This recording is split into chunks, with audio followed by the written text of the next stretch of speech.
జనసేన కేంద్ర కార్యాలయానికి విచ్చేసిన ముఖ్య జనసేన పార్టీ పెద్దలకి, ముఖ్య నాయకులకి 100% స్ట్రైకింగ్ రేట్ తోటి పోటీ చేసిన అన్ని నియోజకవర్గాల్లోనూ మనం గెలిచి జనసేన సత్తా చాటిన మన ఎమ్మెల్యేలకి ఈ ప్రోగ్రాంని ప్రసార మాధ్యమాల ద్వారా వీక్షిస్తున్న పెద్దలకి, అన్నదమ్ములకి, ప్రజలకి, మీడియా పెద్దలకి, సీనియర్ పాత్రికేయులకు, జన సైనికులకు, వీర మహిళలకు, ప్రతి ఒక్కరికి నా హృదయపూర్వక నమస్కారాలు. ఎన్నికలు అయిపోయి రిజల్ట్స్ వచ్చిన తర్వాత ఎప్పటికప్పుడు మన ఎమ్మెల్యే అభ్యర్థులందరికీ చిన్నపాటి సత్కారం చేయాలి.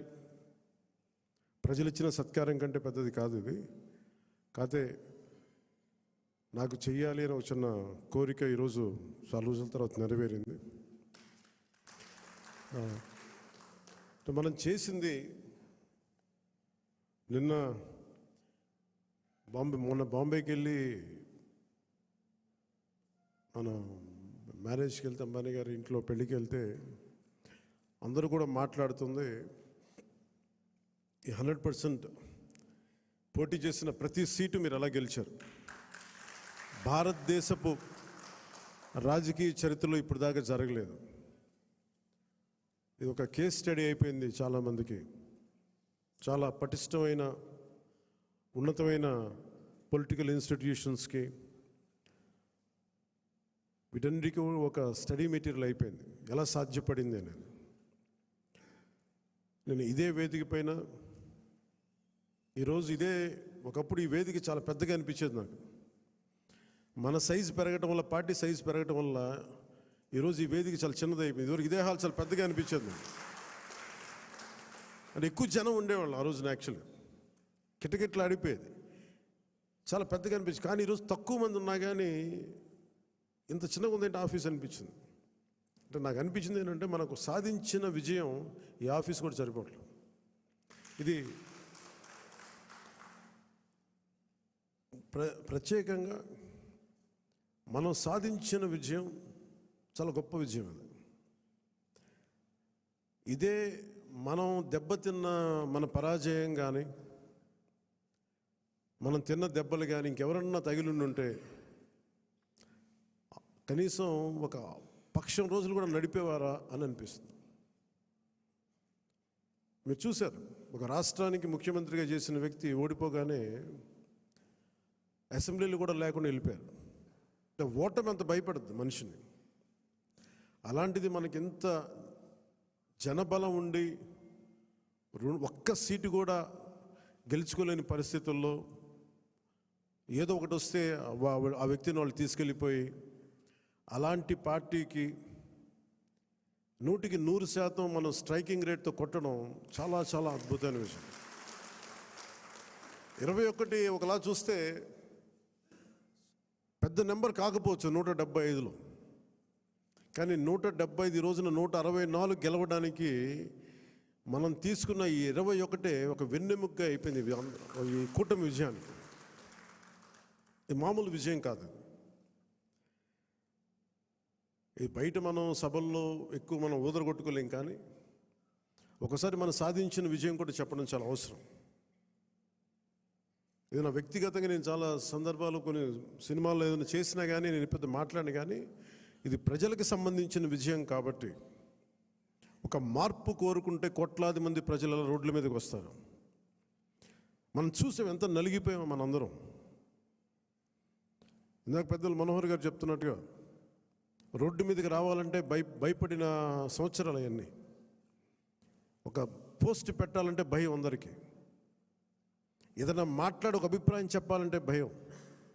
పచ్చి బూతులు తిట్టేయడం, ఇంట్లో చిన్నపిల్లల్ని, పెద్దని చూడకుండా భయపెట్టేయడం, క్యారెక్టర్ అసాసినేషన్ కేసులు, సాక్షాత్తు ఒక పార్లమెంట్ సభ్యుడిని బంధించి మరీ తీసుకొచ్చి ఉన్నతాధికారుల చేత ఈ గుంటూరు ఈ సిఐడిదే ఆఫీస్లో ఆయన మీద పాశవికంగా ఆయన కొట్టించిన తీరు, 4 దశాబ్దాలు సుదీర్ఘమైన అనుభవం ఉన్న ముఖ్యమంత్రిని కూడా, ముఖ్యమంత్రిగా చేసిన వ్యక్తిని కూడా, ప్రస్తుతం ముఖ్యమంత్రిగా ఉన్న శ్రీ నారా చంద్రబాబు నాయుడు గారిని కూడా జైల్లో పెట్టించి 53-54 రోజులు అలాంటి భయభ్రాంతులు చేసిన ప్రభుత్వం, రోడ్డు మీదకి ఒక నోరు తెరిచి మాట్లాడాలంటే భయం, అడ్డగోలు ఇసుక దోపిడీలు, ఇలాంటి నేపథ్యంలో 5 కోట్ల మంది ప్రజలకి వెన్నుదన్నుగా నిలబడింది జనసేన పార్టీ. రోడ్ల మీదకి రావాలంటే భయం వచ్చింది. ఈరోజు మనకి 100% ఎందుకు వచ్చింది అంటే 5 కోట్ల మంది ప్రజలకి గుండెల్లో ధైర్యం నూరిపోసాం. మనం దెబ్బలు తిన్నాం మనందరం. మనం ఎవరు ఇక్కడ ఉన్న వేదిక పైన వీళ్ళుంటే, మన గెలిచిన ఎమ్మెల్యేలు ఉంటే, పోటీ మీకు అన్ని స్థానాల్లో బలం ఇచ్చిన మన జన సైనికులు, వీర మహిళలు, ఇక్కడ ఆసీనులైన నాయకులు ప్రతి ఒక్కరూ మీరందరూ ఉండబట్టే ఈ విజయం సాధ్యమైంది. 21 మంది ఎమ్మెల్యేలు ఇక్కడ మేము కూర్చోగలిగామంటే నాతో సహా అది మీ అందరి కష్టం, శ్రమ, మీ మేధో మదనం, మీ ఎలక్షనీరింగ్ కేపబిలిటీ. జన సైనికులు అసలు పోటీ చేయని చోట్ల, మనం పోటీ చేసిన చోట్ల జన సైనికులు చేశారు, వీర మహిళలు చేశారంటే అదొక మన కోసం చేశారు అనుకోవచ్చు. కానీ మన పోటీ చేయని చోట, మనం పోటీ చెయ్యని మిగతా 160 మన మిగతా అన్ని చోట్ల అసలు ఎలా నిలబడ్డారు కూటమికి, తెలుగుదేశానికి కానీ భారతీయ జనతా పార్టీ కంటే నాకు నిజంగా చాలా చాలా ఆనందం వేసింది. అలాంటి జన సైనికులకి, వీర మహిళలకి చేతులెత్తి మీ అందరికీ మనస్ఫూర్తిగా మీకు నమస్కరిస్తున్నాను. అంటే మీరు రాష్ట్రం కోసం తపన పడ్డారు, రాష్ట్ర బాగోగు కోసం తపన పడ్డారు. సో మీ అందరికీ చాలా చాలా మనస్ఫూర్తిగా నేను ఈ సందర్భంగా నేను మీకు ధన్యవాదాలు తెలుపుకుంటా ఉన్నాను. అలాగే మనం అడుగుతా ఉన్నారు, ఏమైనా ఆశించావా నువ్వు పదవులు, ఉప ముఖ్యమంత్రి అవుతామని ఆశించావా? నిజంగా చెప్పాలన్నా నిజంగా ఏమి ఆశించాల. మీరు చూశారు అసెంబ్లీలో కూడా మొట్టమొదటి నేను మాట్లాడినప్పుడు, ఎవరైతే మన దురదృష్టం ఏంటంటే మనందరం కూడా చరిత్రను ఎప్పుడు మర్చిపోతూ ఉంటాం. నిన్నగాక మొన్న వచ్చిన నాయకులు గుర్తుండిపోతారు, కానీ ఈ నేల కోసం ఎవరు త్యాగం చేశారో వాళ్ళు మర్చిపోతూ ఉంటాం. మన అమరజీవి పొట్టి శ్రీరాములు గారి పేరు ఎందుకు చెప్పానంటే, పేరును ఒక డొక్కా సీతమ్మ గారి పేరు ఎందుకు చెప్పానంటే, వారి చేసిన సేవలు మర్చిపోతే మనం కృతజ్ఞహీనులు అయిపోతాం.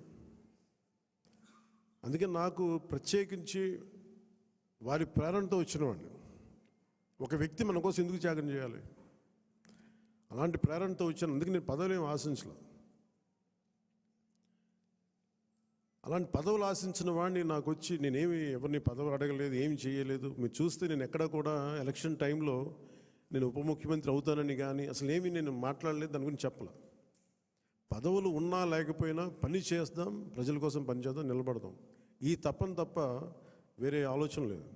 అలాంటి మనకి ఈరోజున మన ప్రభుత్వంలో భాగస్వామి అవ్వటం మనందరికీ కూడా చాలా పెద్ద బాధ్యత. మనం ఈ 21 మందిని కూడా మన ఎమ్మెల్యేలు కానీ మిమ్మల్ని కానీ కలవడానికి ఎందుకు ఇంత టైం పట్టింది అని అంటే, నేను ఎప్పుడు అధికారం నేను చూడలేదు, ఎమ్మెల్యేగా అడుగు పెట్టలే, అధికారం ఎప్పుడు చూడలే. ప్రజలతో పోరాటం చేసుకుంటూ వెళ్ళిపోయాను తప్ప ఎక్కడ కూడా అధికారం ఎలా ఉంటుంది, దాని తాలూకు కష్ట నష్టాలు ఏంటి, దాని లోతుపాతు ఏంటి మనకి ఎప్పుడు తెలియదు. అసలు నాకు బాధ్యత తీసుకోగానే చాలా కీలకమైన శాఖలు మనం తీసుకున్నాం. సివిల్ సప్లైస్, అలాగే సినిమాటోగ్రఫీ, టూరిజం, దాంతోపాటు పర్యావరణం, అటవీ శాఖ, అలాగే పొల్యూషన్ శాఖ, పంచాయతీరాజ్, రూరల్ వాటర్ సప్లై, ఇన్ని కీలకమైన శాఖలు తీసుకున్నప్పుడు నాకు ఒకటే అనిపించింది, చాలా అవగాహన ఉండాలి. ప్రత్యేకించి శాఖలు కూడా నేను అందరూ అనుకోవచ్చు ఎందుకు పెట్టుకున్నాను నేను ఈ శాఖలన్నీ అంటే, ఇది నా మీద చాలా బాధ్యత ఉంది. పదే మాట్లాడాను నేను. కొంత దాన్ని సంపూర్ణంగా కొంత ఒక విధి విధానాలు ఏర్పరిచిన తర్వాత సరైన సమయంలో బాధ్యతల నుంచి కూడా తప్పుకుంటాను. ఇంకెవరికైనా కూడా అప్పగించేస్తాను. కాకపోతే అది చేసే ముందు ఖచ్చితంగా విధి విధానాల మీద చాలా బలమైన ఒక విధి విధానాలు బలంగా ఏర్పరిచి ఆ బాధ్యతలు అప్పుడు అప్పచెప్తాను. అలాగే మనందరి మీద కూడా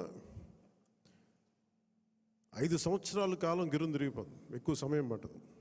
అలాగే మన ఎమ్మెల్యేలందరికీ కూడా, పోటీ చేయని చోట్ల కూడా మన నాయకులందరికీ కూడా ఇది భవిష్యత్తు ఉన్న పార్టీ. అది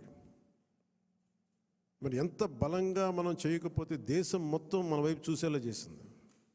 దేశం మొత్తం ఈ రోజున ఎవరన్నా సరే దేశం మొత్తం మీద ఢిల్లీలో ఎక్కడికి వెళ్ళినా నన్ను పదే గౌరవిస్తున్నారంటే అది మీ అందరూ చేసిన కష్ట ఫలితం. అది నేను ఒక్కడిని చేశానని కానీ, నేను ముందు నడిపించానేమో కానీ, నాతో పాటు నడవడానికి మీరందరూ ఉండి 21 మంది మనకి సభ్యుల్ని, 2 పార్లమెంట్ సభ్యుల్ని గెలిపించుకొని తీసుకెళ్ళటం ఆషామాషే విషయం కాదు. మన ఉదయ్ గారు కానీ, బాలశౌరి గారు కానీ మనం అడుగుతున్నారు, నెక్స్ట్ పార్లమెంట్ సెషన్స్ ఉన్నాయి, ఏం మాట్లాడాలి అంటే ఉదయ్ గారు కూడా చెప్పారు, మీరు ముందు అవగాహన చేసుకోండి, ఎలా మాట్లాడాలి, ఏం మాట్లాడాలి, ఈ సెషన్ అంతా అవగాహన చేసుకోండి. ఏదైనా కీలకమైన పరిస్థితులు అంశాలు ఉంటే సీనియర్ పార్లమెంటేరియన్ బాలశౌరి గారు ఉన్నారు, ఆయన ముందుకు తీసుకెళ్తారు. ప్రధానమంత్రి గారితో కూడా చెప్పేటప్పుడు ఏం మాట్లాడాలని అడిగితే ఉదయ్ గారికి, బాలశౌరి గారికి ఒకటే చెప్పాను, 140 బరువు మోసే ప్రధానమంత్రి గారికి మనం సహాయపడాలి కానీ ఆయనకి బరువు పెంచకూడదు. ఇది ఒక్కటే చెప్పండి, నా మాటగా చెప్పండి ఆయనకి. మేము మీకు బరువు తగ్గించే వాళ్ళమే కానీ బరువు పెంచే వాళ్ళం కాదు. అందరూ అడుగుతూ ఉన్నారు, ఎందుకు వెళ్ళి మీరు ప్రధానమంత్రి గారిని కలవరు, వెంటనే కలవచ్చు కదా అంటే నాకు తెలుసు ఆయనకి, ఆయన గుండెల్లో స్థానం ఉన్న తర్వాత ఆయన పక్కన నిలబడాలి. అది అవసరమైన మేరకు సరైన పరిస్థితులు వచ్చినప్పుడు ముందుకు తీసుకెళ్తాం, కలుస్తాం.